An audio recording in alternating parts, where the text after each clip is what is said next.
I don't know if we mentioned it this at the top of the show, but I'm a psychologist. I was a shrink, used to be a shrink back in the way. I don't practice anymore. I got I went into behavioral economics, and now I'm all into health. But there are personality scales. And one of the scales is intellectualism. And it's not really a good thing. And as a matter of fact, you go back again to the early analysts, the early psychologists, and they viewed intellectualism, when we intellectualize everything, as a defense mechanism, because as a way of removing us from our emotions. So let's say we're having all of these emotions that we don't want to deal with and we don't want to experience. How do we do that? Well, one of the ways that we could do that is by making everything about intellect and making everything about the reasoning and the data around everything. So it's actually a defense.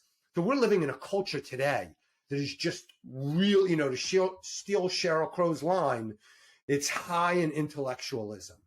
And we are very far away from our instincts, from our intuition, from our creativity, from play. And it's one of the reasons why you were talking about alcohol before. That's another mechanism that we can use to sort of remove ourselves from, so what happens is we get all intellectual about everything.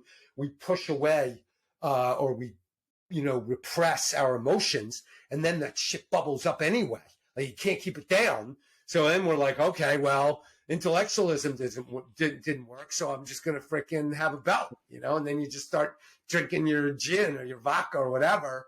It's another way. So we're very high on intellectualism in this culture. We need more play.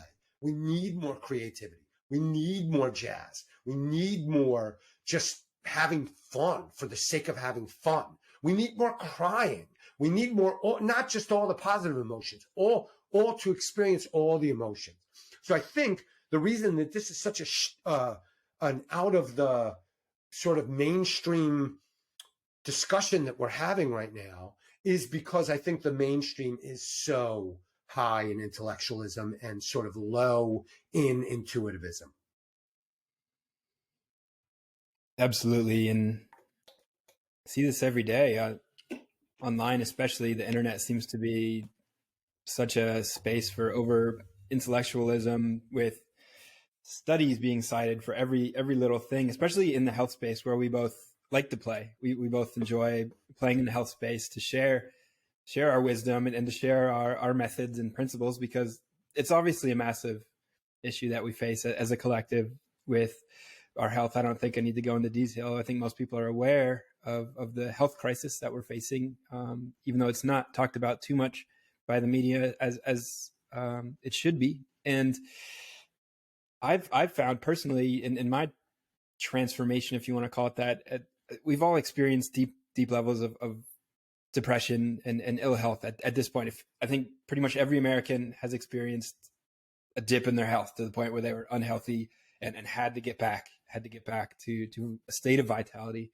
And the way that they do that, there's so many ways to the waterfall, but for me, play was such an essential ingredient because it just allowed me to kind of reconnect with myself, and I guess some would say my inner child, and like just purpose and meaning. There's just so much that sort of snowballed out of that initial sort of connection to my own inner spark, my own desire to just enjoy life and have fun.